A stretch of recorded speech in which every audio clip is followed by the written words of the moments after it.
What's going on, everybody? It's me, Ryan, the host of the Classic Buffalo podcast, the podcast that interviews everyday people on their stories surrounding mental health.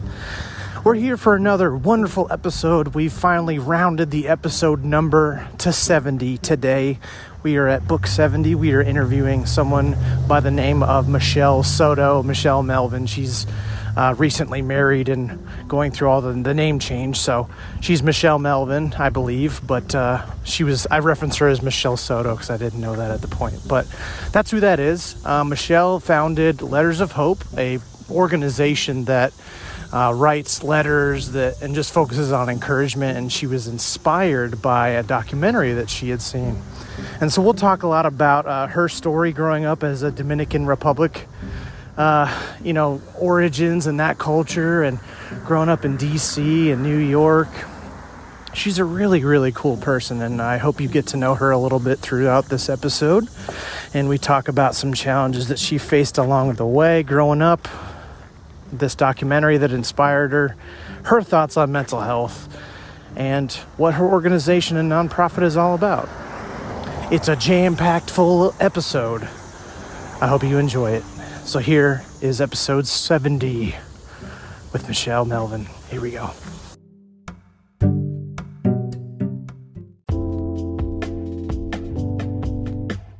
Joining me this wonderful Saturday, it's Michelle Soto, the founder of Letters of Hope. Welcome. Thank you so much for joining me.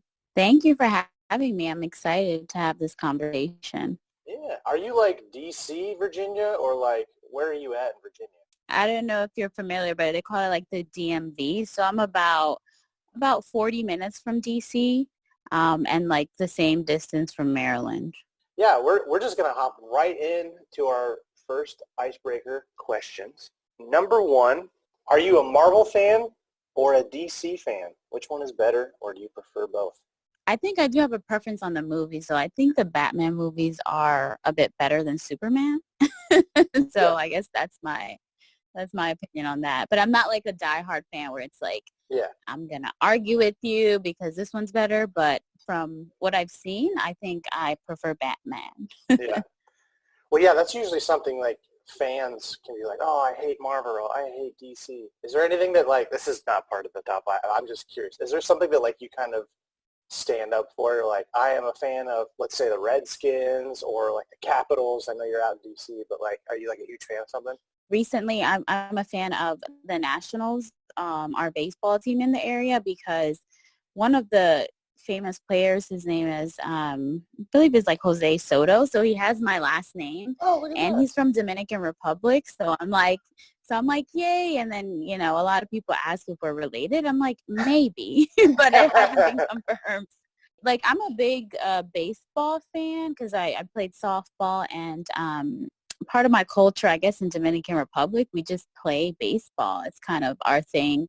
Like Sammy Sosa's from Dominican Republic as well. So if anything, I think the Nationals really have what they did last year was great, and I'm a big fan of them right now.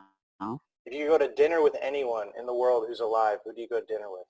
I just saw Becoming yesterday, Michelle Obama's documentary. That really sticks out to me, so I'll just go ahead with Michelle Obama. I think in her documentary, it showed how she's like really transparent, and one of the things that I love that she said was when she was doing her book tour, she made it a point to make eye contact with people.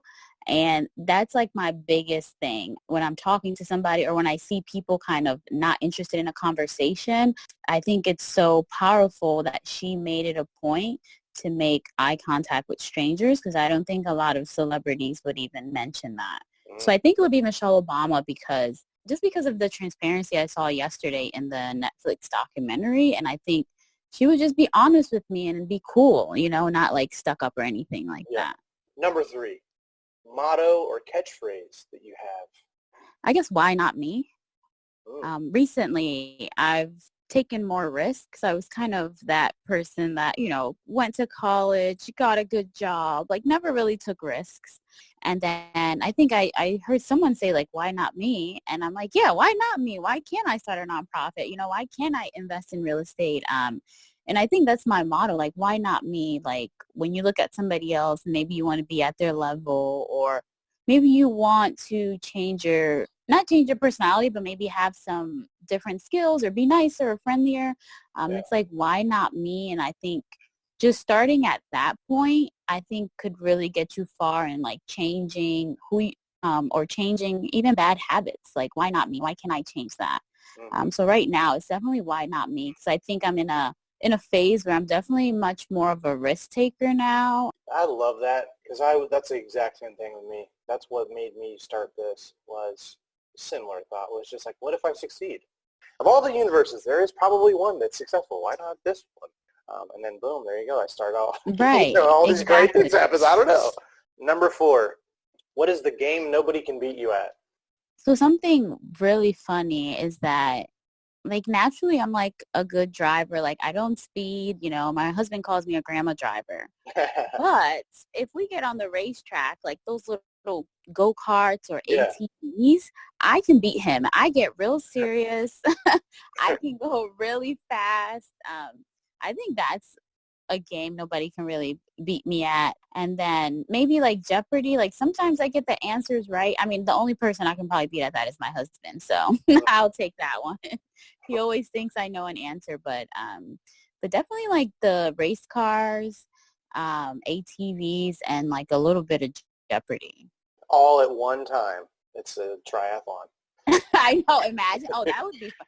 That would be an interesting game. Like, challenge your mind and like your athletic skills. That would be good. Good idea. Good idea. Yeah. Basically, somebody asks a question and you have one lap to think about the answer to the question. Yeah. Oh, wow. Yeah. Inventing games over here. Number 5, the last one. What's your spirit animal? I was asked this one time in an interview, not spirit animal, but what kind of animal would you describe yourself as? And I said a bird, because a bird can like fly high and like take themselves out of a situation and like really analyze it, but then it can also like be at the level of everyone else. And I think that's kind of how I've always saw myself, as different. Like, my mind may be somewhere else, but I can always like relate to people. And I've always had like a lot of my friends laugh at me because like all my friends are different. They're like, how do you relate to everybody? I'm like, I don't know. It's just like I feel like I see myself in a lot of people, and I think there's always like beauty in people, like whether you're geeky or not, or like, I always can relate somehow. And I think my friends always laugh, like, how can you hang out with that person or that person? And I'm like, well, it's like a bird. They can fly up into, different levels, but they can also go back down and like be very relatable and like walk on the earth. Wait, do birds walk? I mean, do they walk? Hop on a tree? Hop. Birds. Yeah. That's another business idea. Birds with shoes. Birds with shoes. Oh my God. Bird shoes. All right, sweet. Well, you passed the first 5. Congrats. Thank you. So now I want to get into like kind of your story. So let's go day 1. You've emerged out of the womb. You're in the world. Where are you at? What's your family like? I was born in New York City. I was born in Manhattan in an area called Washington Heights, which is an area that a lot of people from Dominican Republic immigrate to. So I was born there. To my mom. My mom had me at a young age. To me, we're small, but I guess we do have a lot of family in Dominican Republic. So I grew up in the city, would walk to school, with the Dominican culture. And then soon after that, we moved to Virginia. I think I was about 10. So I pretty much grew up in Virginia while going back home to New York, like in the summer, to my other grandmas or to see my dad or something like that. So I kind of have both sides. And it was just interesting growing up because I don't know if you know this, but being from Dominican Republic, we all look very different, right? We all come different shades, curly hair. Someone may look more kind of European. Someone may look more African American. So it was very interesting. In Washington Heights, most of the people were Dominican, so they would just assume you spoke Spanish or you're Dominican. But once I got to Virginia, it was interesting because my first language was Spanish. So when I would speak Really? Spanish, they're like, oh my God. They'll be like, oh my God, you speak Spanish? I'm like, yeah. I'm like, oh, well, I thought you were this, or I thought you were this race or that race. So it was kind of a culture shock for me because I assumed people would know that I'm Dominican and they're like, what's that? They're like, what is that? So I think just moving was a culture shock, and just growing up in this area has been great, but it was just a culture shock because there's not a lot of Dominicans in this area, and it was a constant explanation on why I speak Spanish, which I thought was really interesting. Yeah, what's one of your memories from growing up in the first 10 years, something from New York City? I guess being able to just walk everywhere. And one of the things we used to do on Christmas Eve was open our gifts at midnight. And I thought that was just the best thing, especially as a little girl. Being able to walk around, sitting in front of the building on the steps and speaking my language more.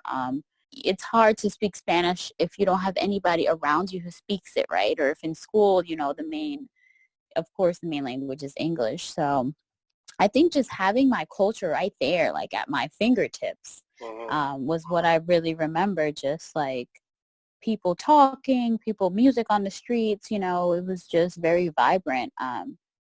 So, when you move to Virginia, it's more suburban and maybe a little bit more conservative. And if people are having fun, it's mostly in their house at home. So I think my culture, I really remember that being kind of bright. I was able to see it wherever I walked around. Have you been back to the Dominican Republic, or not been back, but have you been? Because it sounds like you weren't born there. I go every year. I actually got married there as well. So awesome. Yeah, so I try to do my best to keep connected to my culture, even though it's hard because I'm born here, so I'm a Dominican American. And that's a whole nother topic. At my grandfather's house, since it's so hot in Dominican Republic, he would allow us to put our bathing suits on, and when it would rain, we would just be able to go outside. And that's my fondest memory. I was and I haven't done that. I haven't done it since I was a little girl. So I'm like, gosh, when I need to be intentional about that choice, but when can I do that again? Just bathing suit in the rain, Yeah. How would you describe the Dominican Republic? So it's definitely a Caribbean island, a tourist place. That's how they make most of their money, is from tourists, definitely from coffee and also plantains. I think the customer service is so great there too, because it's one of the best jobs to have on the island. And the workers really, really value their job. So when you go to the resort, they treat you really, really good. And I think with the Dominican culture, they're supposed to treat your guests well. So it's kind of already in their blood. To me, it's a third world country. To be poor there, you're poor. It's not like here where you can get housing help or vouchers, or, you go to your local food bank. That doesn't happen over there. And in the areas that it does happen, it's more the areas that are more they have more money. So it just kind of doesn't make sense. If you want to go have a good time, go to a resort. They have a lot of all-inclusive stuff. But I would say get out and go and see the culture. And there's really poor areas. If you can help, do your best to help, but also be careful because you don't know, you don't know the country. Yeah. It's a beautiful country. People from the island, all different shades. You'll see, really dark skin to really light skin. So you'll see all the different shades. People with blue eyes, blonde hair, and then you'll see the total opposite. So I think that's an interesting to know the history of most Caribbean islands. It's just a lot of different races with the mixture, but it's the same culture. One thing I was just kind of curious about was, and it's sports related, because we talked a little bit about baseball and kind of that kind of thing with Sammy Sosa. I know David Ortiz, he's Dominican as well, right? Yes. Yeah, and there was that whole fiasco with him getting pretty much almost attempted murder while he was down there or something like that. But I've just been curious if is baseball such a part of that culture that when there's a budding 16, 17-year-old kid or whatever, the nation starts to know who these, oh, that's Sammy Sosa. And that's when he gets discovered and goes to the United States and plays baseball, it's the whole country's oh, that's everyone knows who this is. And it's they all rally around him. And is it a very baseball heavy culture, more so than you'd think? Or is it just it's just a smaller part of the culture? Yeah, I think it's a big part of the culture because it's kind of your way out, right? Your way out of the poor. my thoughts are that if they see that skill in you as a young man, they start recruiting you, you start training, and then, they take it from there. Because really a lot of the players come from big families that may not have a lot of money. They're going to treat those kids with the skills as a prize. A lot of times people don't have anything else to do but play, right? Play baseball.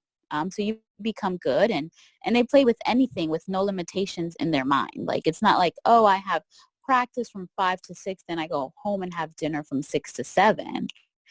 It's a little bit more like, hey, I can play baseball from 5 to 10, till 5 to 10 p.m. If I need to, if I'm good at it, if I'm doing something good and my family sees a way out, hey, play all day, I think here are more structured and limited, like, hey, you only practice 2 hours. Over there, you're practicing all the time. You're playing outside. You may hit a ball with a stick if you don't have a bat. So there's no limitation. So I think it's a big part of the culture because it's a way out, and it's a way to get the Dominican name in the U.S., which people value coming to the U.S. So, like, when you wanted to play softball, is it the same thing with female? Like, oh, that's awesome that you want to play softball. Or they're like, oh, well, you're a girl and they shouldn't. Like, for whatever reason that's in my mind, that they might be like, yeah, well, girls aren't supposed to be playing sports. Yeah, definitely in Dominican culture would have been totally like, no. Really? Okay. But since, I'm born here, I'm American, it's like, yeah, go ahead and play it. Awesome. Like, yeah, of course, here, do it. But I think in the culture over there is really, the man really works and takes care of the family, and the woman takes care of the home life, and the man takes care of the finances. So, yeah, I think growing up here is totally different, and I have totally different sets of values when it comes to that. So talk about, like, Virginia. Yeah, I mean, I had a great middle school and high school. I mean, I grew up with my mom, like single parent, my brother, and my sister. And I have a little sister now, but she's too little. She wasn't born yet. But I think one thing that sticks out is my mom always made sure that whatever we wanted to do, we did. So I guess I wanted to be like an actor in middle school. Like, I always wanted to, like, try. I was that person that would always try. Even if I knew nothing, I would try it. But we went to New York City so I can try out for like a movie. So I got like up in front of everybody. It was the role of a young girl who was mixed, who didn't fit in with the white crowd or the black crowd. So I had to like, yeah. So I just had to like impromptu do that. So I did that, and then I got a call back, and I did like a video thing, and then never heard from them again. And then I decided I didn't want to do acting anymore. So, so I think that's really something that I think about, and I'm just like, I'm thankful for my mom to always let me try things and let me decide, hey, I don't want to do this anymore. It was fun, but I don't want to keep traveling out. And the funny thing is, I came back to school and everyone thought I was famous, and I'm like, I am not famous. You know how it like spreads in like middle school. Yeah. My brother and I are a year apart, so we pretty much did everything together. Like, he was there, same friends, same everything, and he played a lot of sports, and so did I. He ran track, I ran track, I played baseball, I did cheerleading, so I did a bunch of different things. I guess one shocking thing that happened is we ended up moving in the middle of high school, and I was so devastated. Me and my brother were so devastated. So we moved to a different part of Virginia, and it completely changed everything, because my other high school, like, I grew up with everybody from like, middle school, a little bit of elementary school. You come to this new school and like, and I did try out for the softball team, but they never really gave me playing time. And then my other school, I was the pitcher. So it was like, I really kind of, at that point, I was like, wow, there's like a lot of favoritism, because I had switched and I wasn't the favorite anymore. So I think that taught me a lesson to understand, like, coming into a new environment, you may not have the same role. And I definitely didn't have the same role. Do you think it's worth it to try something that you may not know if you're going to be good at it? Yeah, I think it teaches you a lot, like your strength. I remember I tried out for, when I had transferred from my new school, I tried out for volleyball. Mind you, I've never played volleyball. I'm not tall. Like, you have to be tall. And I told my mom, I just want to try out. And I did. And I was pretty, like, horrific because I had never played volleyball. And then I just remember my cousin, like, picking me up from practice. And I was, like, sitting on the side of the road. I didn't make the team. But when I think back, it made me stronger. Like, I was at a new school. I tried out. I didn't know anybody. I didn't know any of the coaches. But it built strength in me to know, like, Just try something new, and you may fail, and then you have the choice if you want to keep trying. I had a choice if I wanted to play more volleyball, and I decided I didn't want to. I think you should try. And if you fail, like, don't give up, unless you really, really don't want to do it again. Why'd you decide to go to the college that you went to? So I went to a college called Dominican College, which is not for Dominicans, which everyone's like, did you go there because you're Dominican? I'm like, no. Right. It's a Catholic affiliated college, and the nuns are called Dominican nuns. It just happened to be that. It's in New York because I had to get away from, like, my friends and family. Like, I knew, like, if I needed to grow, I couldn't have the cushion of knowing people around me. Because I think when I've been the most challenged is when I have moved and have changed schools, and I thought to myself, in order for me to really grow into the person that I need to grow, I need to get away from everybody. I need to be new again. So I decided to go there. I visited the school and I fell in love with it. It's a small private school, just about 30 minutes outside of New York City. In that school, I knew I would be able to, like, build relationships with my teachers, like, know everyone on campus, and that's what I really wanted. And when I visited it, I just felt like a good vibe. Like, it was just like, hey, you need to go here. You got accepted. Go. And I had the best experience in getting my bachelor's degree. It was really, really good. And I grew into the person that I am today. It's part of me today. And I'm glad I left my friends. I'm glad. How did you overcome the security, that comfortability, and the routine? Like, how did you overcome that? I guess it's the thing of hope, like having hope that everything will work out. And I knew I had to, like, make my mom proud. And one thing that I did that some of the girls thought were weird, like some of the city girls, they're a little bit more, they don't smile as much. But after we were friends, they were like, we thought you were so weird because you used to smile at us. And I'm like, yeah, I'm going to smile at you. Like, I'm new and I'm just trying to make friends. I was, like, in a good spirit. Yeah. So I think just having that little sense of hope that, I'm making this change and it can't be bad. I mean, people aren't bad. I want to get a degree. I think it was just important to make myself feel uncomfortable, because I think that's when I, like, became more insightful and more deep as a person when I did that, because I realized about myself, like, hey, like, I don't talk much. I need to talk, or I need to make, like, intentional connections, things like that. So I just took the step and I just take it from there. So in college, I don't know, I had a great experience. I became part of the debate team. I became president of that. I became, like, SJ president my senior year. I was really kind of a leader on campus, which I've always valued, being able to lead people. I don't like to call my leadership quiet, but I'm not, like, a loud person. So if you met me, you would never guess that I was the president of my debate team and I won mostly all my debates. When I was at that school, because it was small and because I was able to develop those relationships with my teachers, I think that really helped me be the person that I am today. And it also challenged me, because I was also a resident assistant, and those freshmen, okay, they don't like rules. So I think that position challenged me because I was very busy on campus. I had a lot of leadership roles. The people who were RAs with me, they would kind of sub for me sometimes when I was on duty. And it came to a point where they said no. They said, Michelle, you know what? No. We always have to sub for you because you always have other things to do. And I think that really put in the limelight, like, yeah, I am too busy.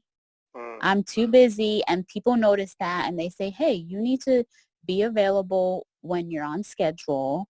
And then I had, freshman girls, and I was very, like, follow the rules, I'm busy, type of attitude. Like, if I don't see something, then I won't report it. Like, that was my thing. Like, if I don't see something, I won't report it. I'm not looking for anything. But of course, I had girls challenge me. And then after the fact, after I graduated, I found out, I won't say names or anything, but, some of the girls were going through some really personal stuff. And when I look back at it, I'm like, why? I was so busy and I was doing great things. But if I would have just took the time to ask a question like, hey, what is going on? Like, why are you acting up? I think I would have made a better impact. Does that eat at you? Like, you Yes. think about that? Yes, it does. Trust me, it does. Because I'm great at a lot of things, but I wasn't great at that. Since I was, I think, so busy and doing so much stuff, I just thought people were just being bad, oh, they're just bad. You just assume they're just being bad. They just want to bother me. But really, it was deeper than that. They were going through things. And I wish I would have just, like, was a little bit less busy, or I wish somebody would have told me. And they told me after the fact, and I was really upset with my leadership because I said, you should have told me this. I would have acted different, but, hindsight now that I think about it. So I think, in college, I was able to really just develop my character now. I made mistakes and I did great things as well. So I think I love Dominican College if anybody wants to go there. What would you say to the person who might be overcommitted or has a situation like this? Let's say their RA or somebody has said, like, a close friend has said, like, hey, you're overcommitted. Have somebody, a friend, keep you accountable. Even if you're not listening, and if you're like, you know what, I'm busy, I'm doing great things. I would have, a friend, talk to your friends and say, hey, if you see something, keep talking to me about it until I listen. Because sometimes people talk to you about stuff, you don't listen the first time. You may not listen the second time. But even if you're overcommitted, like, make sure your busyness is not just busyness. Just having reflection on stuff, which I do all the time now. But just having reflection or having a friend that just keeps you accountable and just doesn't stop. Like that annoying friend, you're like, oh, you're always telling me how I am. Yeah, you need that friend. You really need that friend to tell you how you are, because they can see it. You cannot. So I ended up getting my master's, and we read a book called Leadership Online. And my favorite chapter was the chapter about getting on the balcony, like really putting yourself outside of yourself, like thinking about that meeting and taking yourself out and say, how was I portrayed, or how did I act? And I always try to do that now, like getting on the balcony and looking at yourself, like, how could I be better? Or why did I do that? Or just like reflecting, I think is so important in life. So you graduate and you go and get your master's. That's awesome. Yeah. Why did you want to get your master's, or talk about that? I was still kind of following, what you're supposed to do. Get your degrees, get a good job. Bachelor's I got in criminal justice with a minor in psychology, and then master's in criminology, law, and society with a focus on policy and practice. So I wanted to get my master's. I have a passion for like safety and security and criminal justice, and I thought that was the right thing to do too. Like, you go and you get your master's. So I had a good job, and then there was a point where it's like, okay, I need to be like a risk taker. Like, why not me? Why can't I work and start my own business and start my own nonprofit and invest? So that's where I'm at now. Yeah. So you got into real estate, huh? Yes. Did you get in before the whole recession, like the bubble, or like, did you get in after that? Wait, how old was I then? No, but definitely after that recession. Yeah, okay. After. Just a couple years ago, just improving like my rental portfolio. So I ended up winning like a free house, which was really crazy. Whoa, yeah, what? I know. Basically, you bought this course about real estate wholesaling, and he puts your name in a bin, and then whatever name comes out, you win the free house. And guess what? He called my name. And I think that was even further confirmation for me to like stick to real estate. That was an opportunity for me to flip a property. So I have experience with that. So it's just like, just diving into different things, because I definitely value like generational wealth. My grandma came here from Dominican Republic. Then my mom had me. So it's not like my family hasn't been here very long, When I watch a lot of real estate stuff, you're like, oh, this family has been here for 100 years and they this and that. And I'm like, wow, my family hasn't been here that long. Or some families are able to lay down more roots. And like my family, we're just starting that. So I think real estate lets you kind of have those assets. And now I'm a mom. So for my son, it's important for me that when I leave this earth, he has some assets. Like, it's not just I was a good mom, but I left, properties for him that he can decide what to do with it. Or if he ever needs a place to go, he can just go to one of those properties. How old's your kid? He's almost 3 months. Oh, wow. Okay. Yeah. So I just had him. I'm a new mom. I'm still learning. Yeah, what have you learned in 3 months? Basically that I don't know anything. How to be a mom. But just to have patience. I think one of the nurses when I gave birth told me like, hey, because I told her, I was like, honestly, like, I don't know how to hold this baby. Like, she's like, yeah, of course you don't. You weren't just born knowing how to be a mom. And I was like, you're right. I was like, you're right. But I felt kind of guilty that I didn't know how to hold a newborn. I really did. I felt a little bit guilty. But I just learned the baby's getting to know us as much as we're getting to know it. And it was in my stomach for 9 months. And like, this world is very different from what they know. Just being patient with just motherhood, just being patient, because it's a lot of work and it's very different.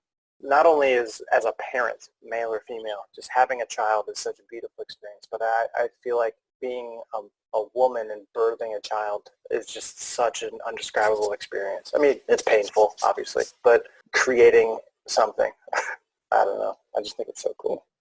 Yeah, it's a beautiful experience. Like, I think it's funny that he has like my exact toes. Just like those little things. I'm like, wow, you have my toes, So it's just the little things like their DNA, is now with a new human. Mm-hmm. So now he's going to be walking around with my little feet. I just think those little things are really like precious, I look at my dad might think of like, I was a baby at one point where I can't even talk, and then now we're having full-length conversations about theology and what's the meaning of death and life, and like, and just talking about sports or whatever, and it's like, I used to just not be able to walk, but like, and he created me. I don't know, that's such a cool one. You can have full-length conversations with something that you created. That's cool. It's mind-blowing. How did you meet your husband? So I met him like in front of a restaurant. No way. What's the story? So it's like, if we were met now, I probably would have been on a dating app. But I was just outside, like, waiting for a friend. I was driving my mom's old car, which she had no air conditioner, and this was like summer. So I was like, oh, let me just sit in front of the restaurant because I'm hot. So he comes over and like, he walks back and forth and like leaves in his car too. And I'm just like, oh God, this guy's going to talk to me. Like, I was not in the mood. Like, so he just comes over and like, it's like, hey, what are you doing? I'm like, oh, I'm just waiting for a friend. And like, we just exchanged numbers.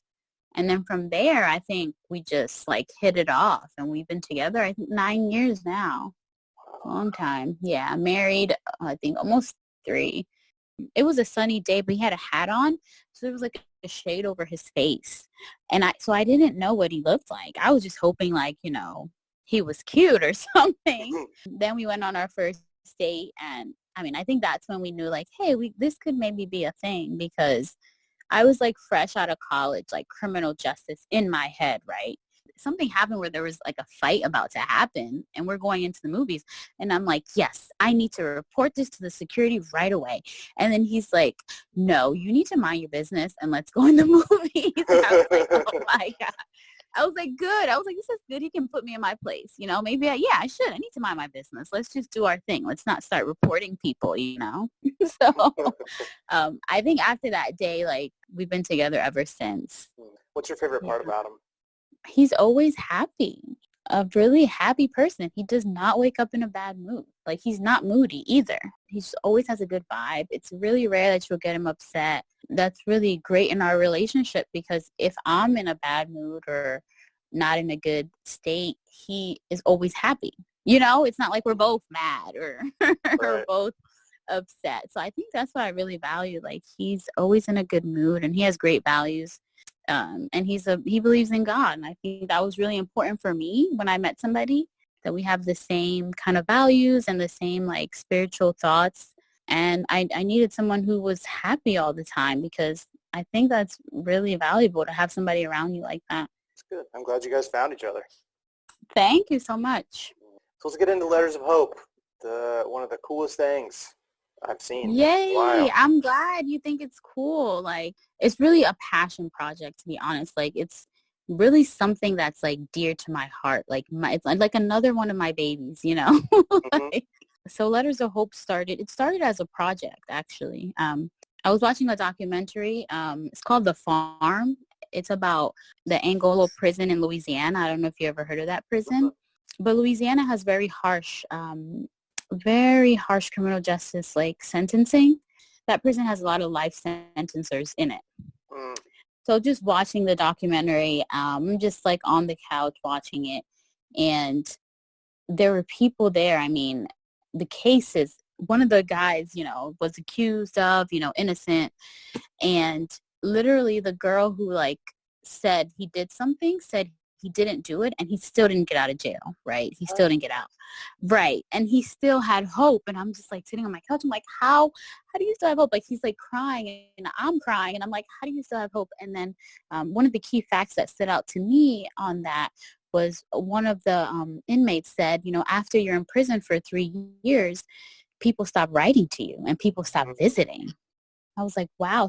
So letter writing is really powerful for prisoners, like for them to like have a sense of the outside world.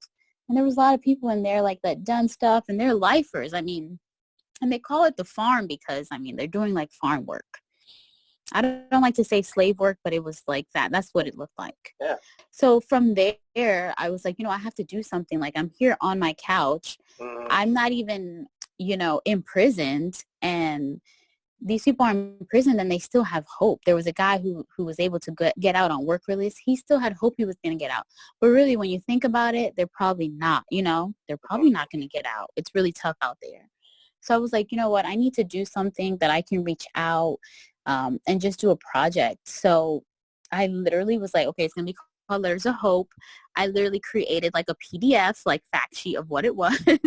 And I started just emailing. There was no email for my nonprofit. It wasn't a nonprofit yet. I just started emailing like, hey, I want to give letters. And I just started writing. And then I had 2 volunteers, my really good friends that have supported me from the beginning. They're like, great idea, I'm coming over. You know, those are the best friends, right? So they were helping me write letters. One of the prisons that we were able to give letters to was a local one here in the area. And the response I got back was, because I had a P.O. box where they can respond, and just people just writing back, like it helped them with their mental health.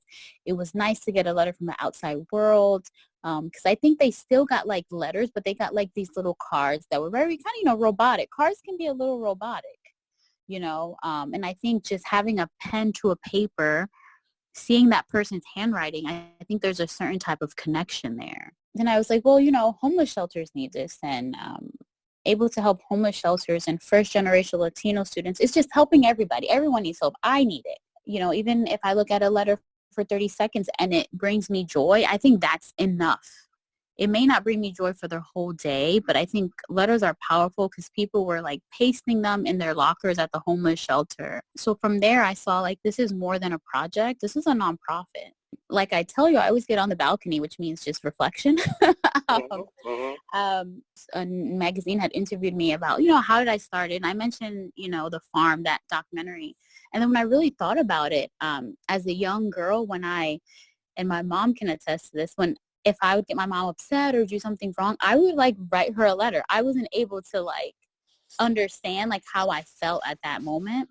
I think the letter part, I think has always been in me. So that's where really Letters of Hope started. And we have helped so many, you know, people I will never meet. And that's fine with me. That's what I wanted. I want to be able to reach people that I will never meet. You might get my letter, might not know who I am, but if you keep it in your purse, that's enough for me. You know, just knowing, you know, people were able to just get a spark of hope just by just the letter. I think it's a classic way of spreading hope, but I knew it was the only way I would want to do it, because I have Instagram and things like that, and I'll see a great quote and I'll like it and then I'll move on.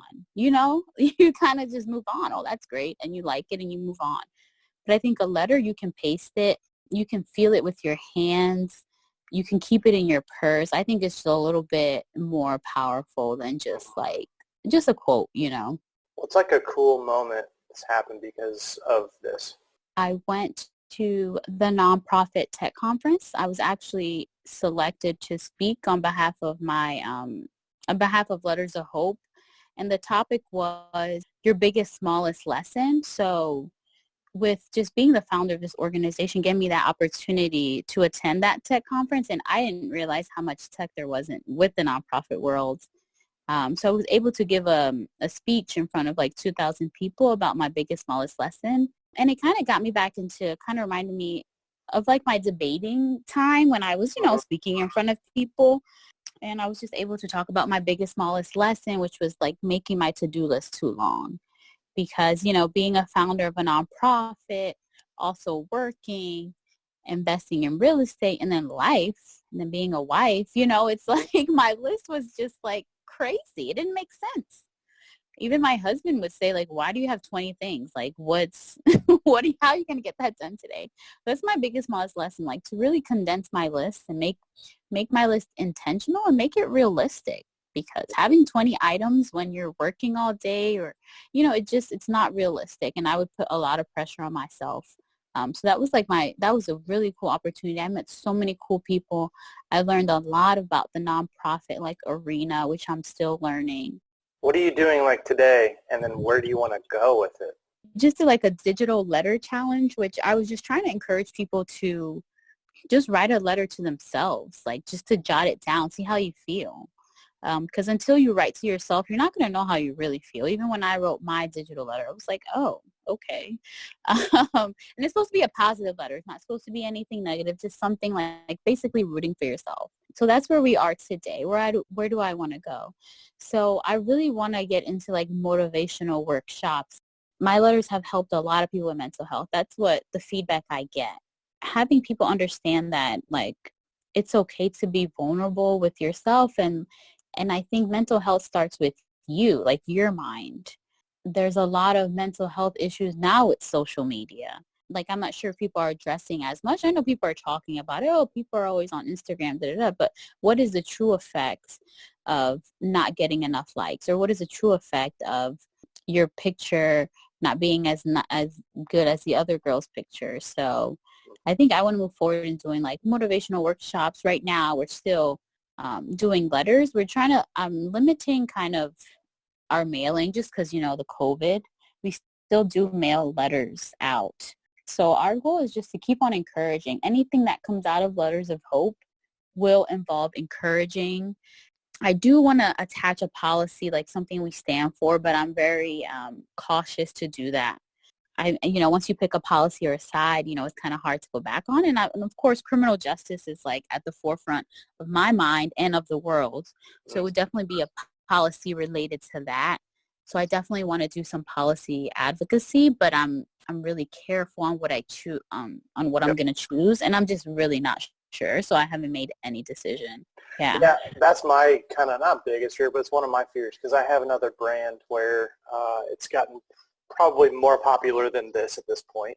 And I'm sort of like, I want to bring the mental health aspect into that. And it's sort of like I'm afraid because then they're like, well, that's not why we're here, Right, yeah. But this is what I'm passionate about. So I'm like, how do I mesh the two? So I'm still working on that. But I know how difficult that can be. A really cool shop I supported that kind of think does it well. It's called Sip of Coffee. Sip of Hope. It's called Sip of Hope in Chicago. I think they do that pretty well, kind of matching the coffee and the mental health and things like that. But it is very like sticky. I think even saying mental health, I think it's a stigma like, oh, you have a problem. No, mental health. It's just it's the same. Mental health, is your mind healthy? What troubles are you having? I think even saying mental health, I think people don't even like to say that. Yeah, it's different because it's like words are important. Mental illness versus mental health. That's why mental health is more important to use than mental illness. That's my preferences. Because then it's like, well, if I have my mental illness, it's an issue. There's something wrong with me. But if it's mental health, everybody loves to be healthy. Like, well, but that's what they can strive for. It's something that, you can always get better at. Even the most ripped person can get more ripped, and that's still mental health. Or that's still health, right. No, I agree. I hope people understand, like, Letters of Hope, is powerful. It's a powerful thing. And the founder, like me, I am very passionate about this. And I think people forget that it's not just like a simple idea. This affects people daily. Words affect people daily, like you said. Like, words matter. And that's one of our mottos, like words matter. Like, be careful what you say. And also be careful what you don't say, because sometimes it's good to express yourself. Like, say I love you when you don't want to, even though you mean it. It's just like those certain things that people don't really talk about. So, I hope it grows into like a huge organization. Right now we're small. We have volunteers, but we're very small. And just taking it like, one letter at a time. What would you say to somebody who is in a similar position? Let's say Michelle Jr. She's a couple years behind you. She's like, oh, I'd love to start a nonprofit, or I'd love to start a knitting business. I'd love to start something, but they're afraid to do it for whatever reason. what would you say to that person? I would say, why not them? Why can't they be successful? And I think people have to remember that Instagram followers and things like that, that doesn't mean that that person's not successful or not smart. So even if your knitting post or whatever you want to do doesn't get a lot of likes, doesn't mean you're not good. I would say even use YouTube. I think YouTube is a great educational playground for people. It's a good start. I would say start by yourself too. Maybe you can tell people, but I would say start by yourself. Really think about what you want it to be, what you want the name to be. Because that's how I am with Letters of Hope. And it's different because a lot of people want to write letters and then have me donate, which is fine. I don't mind doing that. But from Letters of Hope, I'm really picky about what letters come out. The handwriting, what is said, and we use a special paper. So if you want to be picky because it's yours. Really be true to what you want to do. I mean, I've had a lot of people come to me with ideas, but it's not fitting for me right now. So I do say no. But doesn't mean their idea was bad. So I would say just start and be very picky. It's your brand and it's your idea. What's your self-care routine? Just having alone time. I've always been big on that. Just even before our call, I have a son. I told my husband I need 30 minutes before I get on this call so I can get my mind together, so I can get it calm. Because of course we start our days with a lot of things, and I don't like to have conversations and I was rushed 2 minutes before. So I think one of my self-care routines is just having alone time with myself. If it's just sitting in a quiet room, or even now that I'm a mom, alone time is scarce. And I think it's important in relationships when I tell my husband, I was like, hey, I just need 30 minutes. Let me watch a Netflix show, with no baby, no baby. So right now my self-care routine has definitely changed because of, having a baby. And I think just having those small, quiet moments, or even I really love coffee. So even just making sure I have coffee in the morning, or sometimes my husband will make me a cup of coffee, and that brings me joy, that small thing. So my self-care has changed a lot, but right now it's just small, quiet moments. And I think I'm relearning what my self-care is now because I am a mom. So I'm just understanding what has changed and what do I need for me to be the best me. And that has changed. So right now it's just those small, quiet moments, a cup of coffee, or eating some really good food. So I don't know, it's kind of basic stuff, but right now that's my self-care. One thing that we started doing in the house is, instead of just turning on the TV in the morning or something, on YouTube you can there's visual affirmations, videos you can play. So we play that in the morning. Just doing those little small things is just really helpful for me. Just reading, if you're religious, reading a scripture or something. Right now I'm reading the book of James, which is a really encouraging book in the Bible. So I try to read just one page in the morning because that's really all the time I have with having a baby. It's really unpredictable. I love that you posted about, I think it was your letter or something like that, about even if I only had 5 blueberries today, it's still yeah. it's still okay. I know. Some days that's the real truth. The only healthy thing I ate was 5 blueberries, and I might have, had a pizza or a sandwich or something. And right. And just getting that down was you know what? It's okay, Michelle. Not every day is going to be perfect. So I had to, when I wrote that, I encouraged myself to be hey, don't be so hard on yourself. It's okay.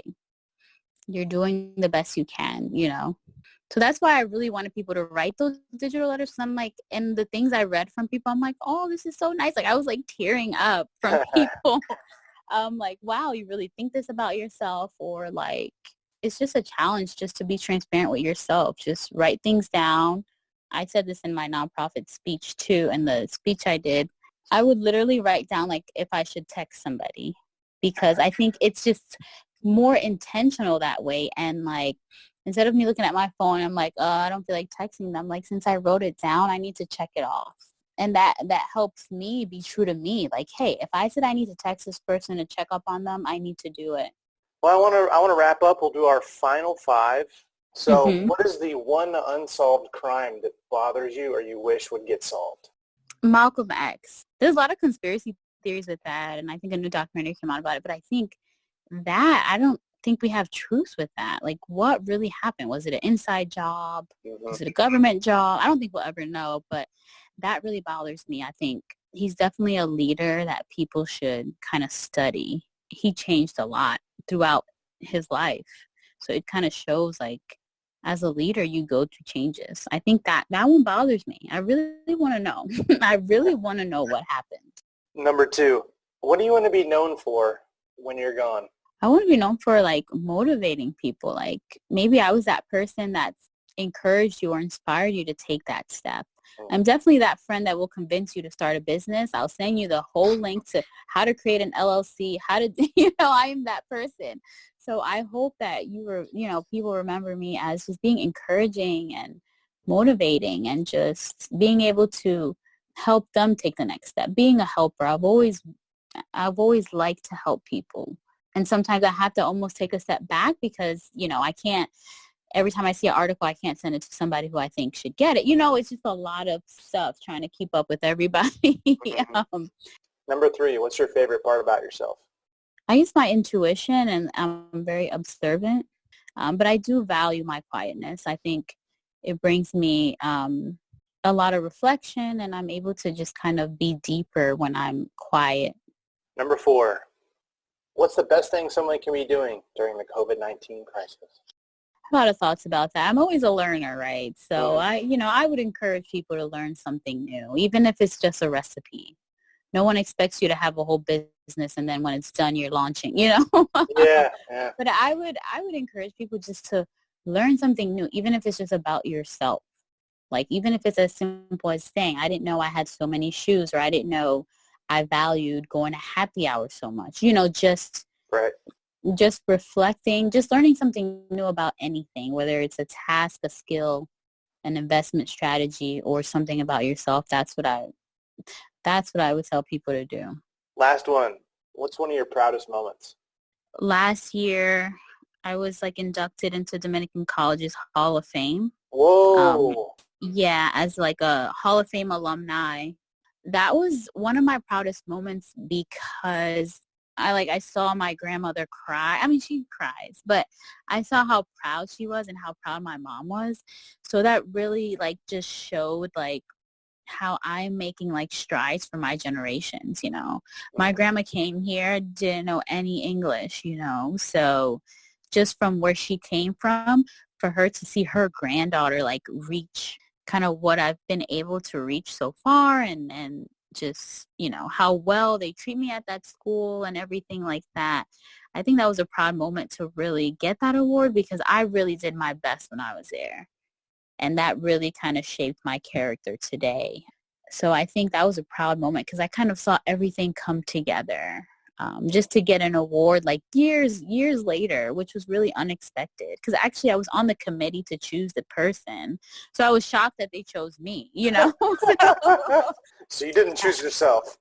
Right. So I think it just brought everything together, just connected all the dots, just seeing my grandma being able to be there, my mom, just seeing those generations there was a really proud moment for me to just see the joy in their eyes.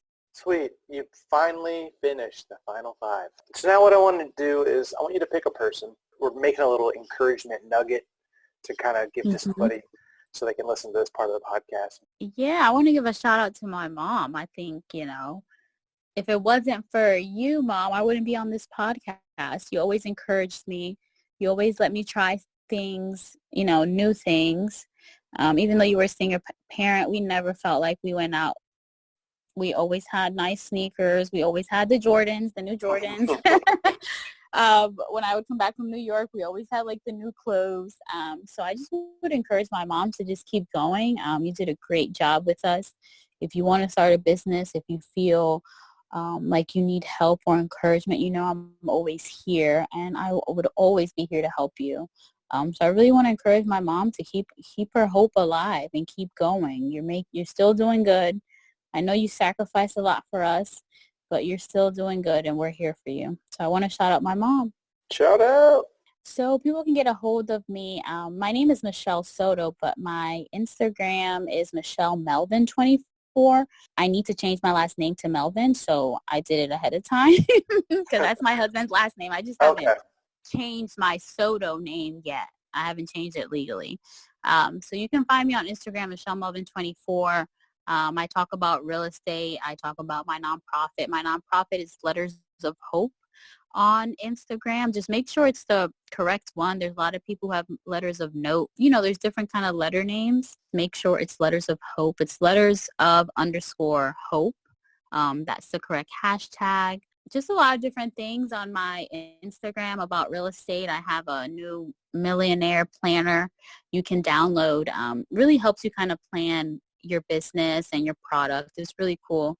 It's 29-page digital download if anybody was interested. And that's how they can find me. I'm on Twitter as Michi Spice. I've had Twitter for a long time, so that's why it's called Michi Spice. It's Michi Spice.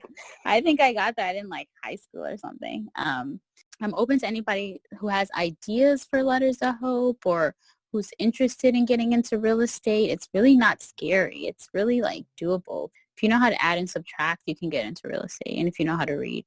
Yeah, so I would just encourage everyone, just visit me, say hi. Sometimes I do social distance myself from Instagram. So if I don't respond right away, it's okay. I'm going to get to you. Sometimes, and I would encourage everyone to do this too. Delete your Instagram for a week and trust me, it'll help your mental health. Yeah, but thank you, Ryan. This is like a great thing you're doing. I've heard your other podcasts and they're great. Appreciate you. Yeah, I was just honored to have someone like yourself who's doing something about the needed hope in the world and like writing letters and stuff. I just thought it was a really cool concept, so I'm really happy that I got to have you on here. But yeah, and good things to come for both of us. I know that. Yeah, I'm excited to see where your podcast goes. Did you see some guy got like a crazy deal? No. Like he sold his podcast like Spotify or something? I don't know if I interpreted it wrong, but like apparently he sold like, I guess, recordings, like, and then Spotify is going to have it as a podcast, and he got like $100 million deal. It was crazy. Whoa. Yeah, I need to find it. I need to find it and send it to you because people were talking about it. I only read the headline, so I may be like, wrong, but a lot of people were congratulating this guy for like just having all that content. So I would encourage you. You're going to do great. We'll be talking again and be like, what? You did what? So. Oh, who is Joe? It's Joe Rogan. It's the guy who's like the #1 podcast in the world. Who's Joe Rogan, the man who just scored a reported $100 million deal with Spotify. Yes. Yep. So keep it up. Keep your content going, man. Content is key. All in due time. I do it for fun. Just kind of like you. We do this for the passion. We do it and everything will come. Everything will attach to it. Everything else will attach to it, when the time is right. Bye, everybody. I hope I encourage you to do something. Bye, guys.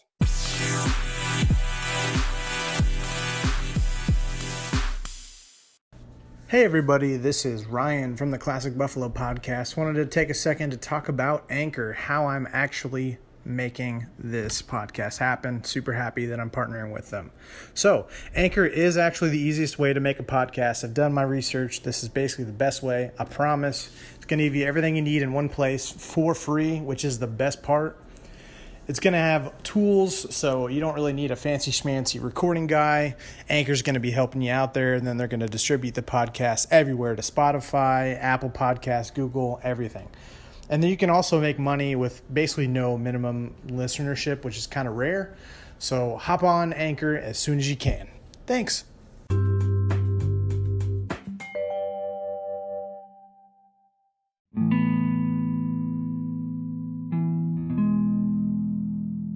And that's the end of the episode. Thank you so much for listening to this week's episode of Classic Buffalo. If you would like to be on an episode yourself or know somebody who would, please hit me over on Instagram at Classic Buffalo. And now it's that portion of the podcast where you get some of my additional thoughts on Michelle, some additional thoughts on what's going on in my life. So let's get to that. I think that she's a wonderful human being. It was really cool how I ran across her account.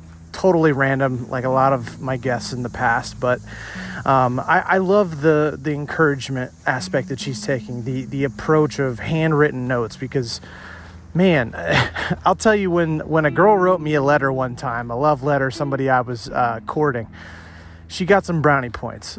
People just going out of their way to write a letter to somebody. It's handwritten. There's that personality. There's that love. There's something about it that texting and phone calls and emails, that it just, handwritten notes are just something else. There's that personality, life, and love and hope, no pun intended. But, I just love her approach to try to change the world through handwritten, taking your time out of your day to do something a little bit special and a little bit different. So, I don't know, maybe this is a challenge for you, listener, to write a letter to somebody that you haven't talked to in a while, maybe an old family member that you should be staying in touch with, but, that would be kind of a cool idea. Why don't you go do that? That's a good plan of action. Write a letter to somebody and then maybe just give it to them. That'd be really cool. Let's do that. There were a couple of things that Michelle said that I wanted to point out. One of them, which was, overcommitment.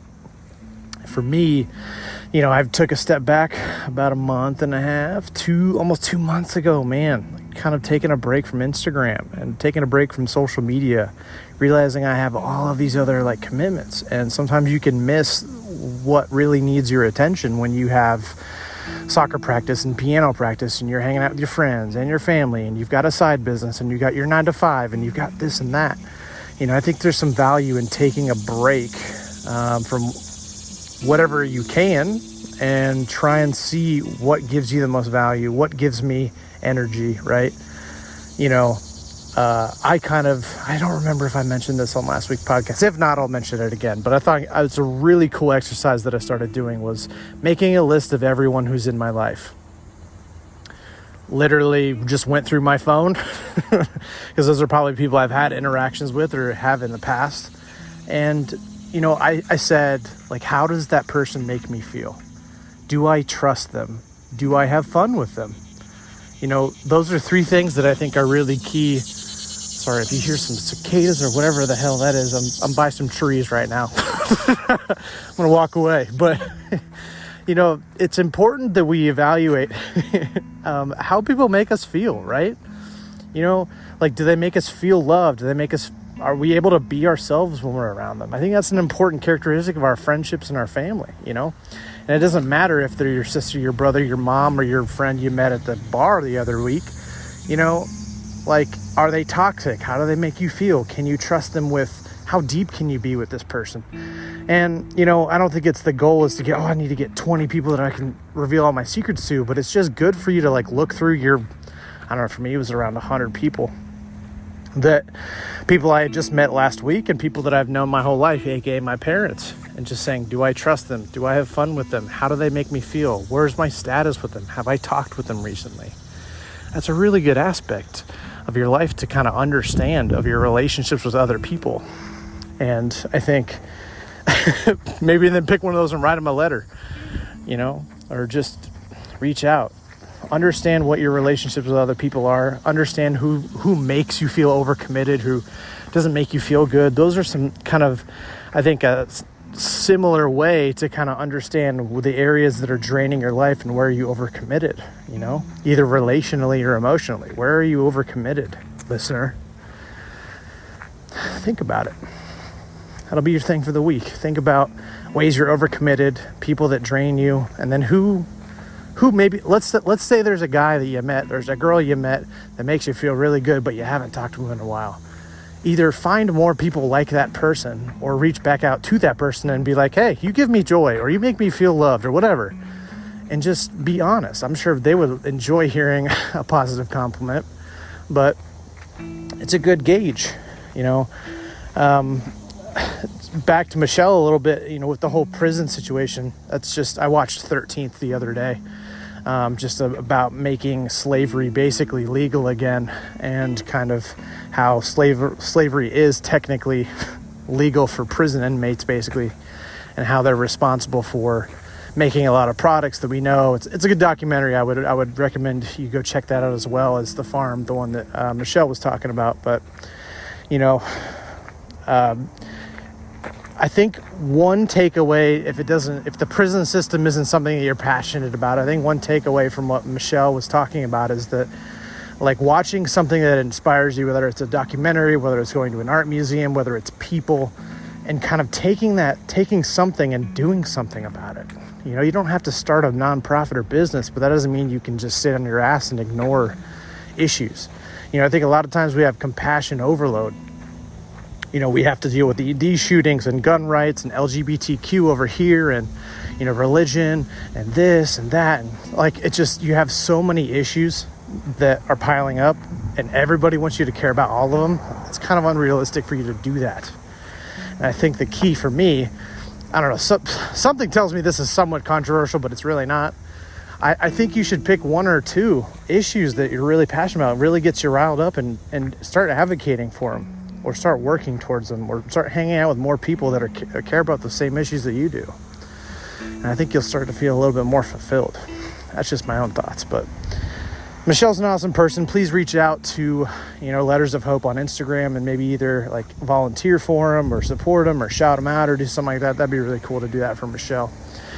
As far as what's going on with me, I made a post on today or last night on Vintage Indie and Classic Buffalo, kind of saying, hey, I'm somewhat back a little bit. I'm still taking a break, but you know, my plan is to print about 15 shirts at this point that say "Still Here" on them. On the front and on the back, it'll say like Vintage Indie Mental Health World Tour, even though it's Indiana dates. And all the dates are the day I posted the video from 7/9 all the way through September of Suicide Prevention Awareness Month. So those are like kind of the dates, and I just picked major cities of Indiana, just threw them on there. But all the money will go towards my therapy bills for the month, which are large somewhat. It's probably like the average for anyone who tries to get therapy once a week. But and then also, I mean, honestly, I'm saying that, but it's going to cost money to print the shirts.